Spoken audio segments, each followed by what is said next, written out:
Story last night, didn't you, Bob? Well, we did. We told you here first last night. Today, the confirmation. Stan Collymore has joined Aston Villa from Liverpool for a new club record fee, £7 million. On top of that, Collymore has signed a 4-year contract worth £3 million. Well, Phil Mepham has been at Villa Park to see the arrival of the player they call Stan the Man.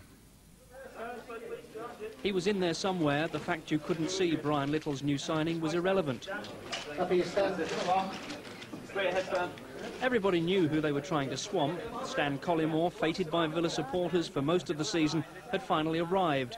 Villa had almost doubled their previous transfer record to land their #1 choice. As much a relief to Brian Little as it was to the fans. If ever there was a target for any length of time, then I think you know, the lad on my right-hand side was that man, and I'm absolutely delighted managed to have done the business today. When Villa made their interest known and Liverpool accepted the offer, I didn't really have much to think about, really. This is what Villa have bought, a striker who, at his best, is second to none. The majority of fans had demanded his arrival. Some were there today searching the office windows for the first glimpse of a player they think can take them to the Premiership title. I think it's a great move for the club. Very big club. They needed a big name to get things rolling again. Stan's coming home. He'll start scoring the goals and we'll win the league this year, no problem. He'll bring something old Peter. We've brought us plenty of goals. Today's scenes do reveal a certain pressure. Stan Collymore is the new hero and he's expected to settle quickly. As one supporter put it, at least he'll understand the dialect. A lot of people have made a big deal about the fact of travelling up to Liverpool every day, but it's the fact that what the manager, you know, I'm very impressed with the manager and his plans for the club, the chairman obviously, and you know, the stadium.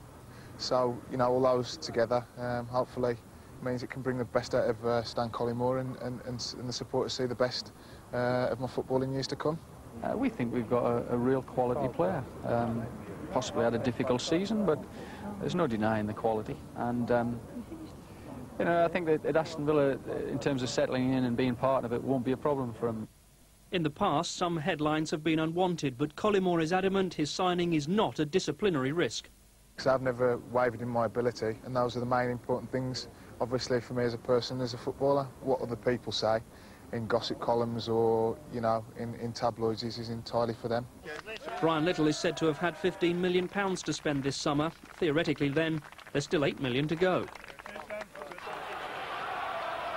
Stanley Victor Collymore, as we know him best, doing what he does best, and underlining why Brian Little thinks he's just the man to join a great tradition of line leaders in the #9 shirt at Villa Park.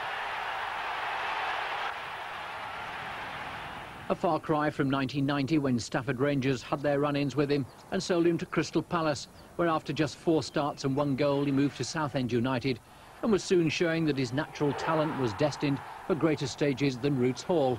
And it soon got one in a £2 million plus switch to the City Ground and Frank Clark's Nottingham Forest.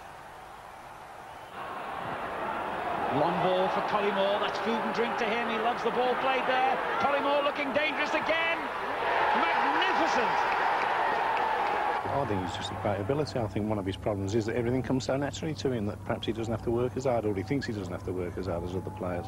But I think he's got so much to add to a team as long as you get him right, and I'm sure Brian will. This is the side of that Brian Little will need to curb. His 2 years at Anfield included a hefty fine for not training and being a no-show for a reserve game. But also there's the sheer quality of him that's prompted managers to bid huge transfer money and packages for Stan Collymore's goals. Well, let's now talk to a man who knows Stan Collymore very well. He was his manager at Southend United. He's now at Peterborough United, and I talked to him earlier in our Peterborough studio, and that is Barry Fry. Stan Collymore wanted to go to Aston Villa. That was his choice of every club in the country. I phoned Ron Atkinson, but we couldn't agree a deal, and he eventually went to Nottingham Forest for a combination fee of £4 million. He stayed 2 years at Nottingham Forest, 2 years at Liverpool. I mean, why is he not settling? I don't know, but he done brilliant at Notts Forest, he done brilliant at Liverpool, and I think now he lives at Cannock, he's a Midlands lad, he wants to join Aston Villa, he joined them, and I think that will give him all the stability that he wants, and I think he's with the club that he wants to join now, and I should imagine all Villa fans are absolutely delighted. Brian Little, with the help of Doug Ellis, have assembled a brilliant team, good blend, lovely balance. They just need one or two pieces to finish the jigsaw. Stan's a piece of that jigsaw, and I'm, you know, if I was a Villa fan, I'd be delighted. But as you know, I'm a blue nose and I'm gutted. Here you got to St Andrews. It's not often that Liverpool spend a lot of money and the player fails, but he hasn't been a regular in the side. I mean, do you think they've not handled him well? Well, I don't know, you see. I find that difficult to answer because in the short time I had him, he was no problem at all to me, on and off the field. In fact, I gave him days off because he had a sister that was ill at the time, and he was always there training. I gave him extra days off, and he never took any. He always come. So I read in the paper, and obviously he's got these problems, and I don't know. What I do is the M6 is horrendous to get up and down, and as he's lived in Cannock, I don't think that's helped. But the fact that Aston Villa's close to Cannock, I think all his problems are over, and you know, I'm back in Villa for the title next year, mate. Now, you know, away from Villa Park, there's been some excitement as Warwickshire have, within the last few minutes, reached the quarter-finals of the Benson Hedges Cup. They've been playing Derbyshire, who made 216 in their 50 overs.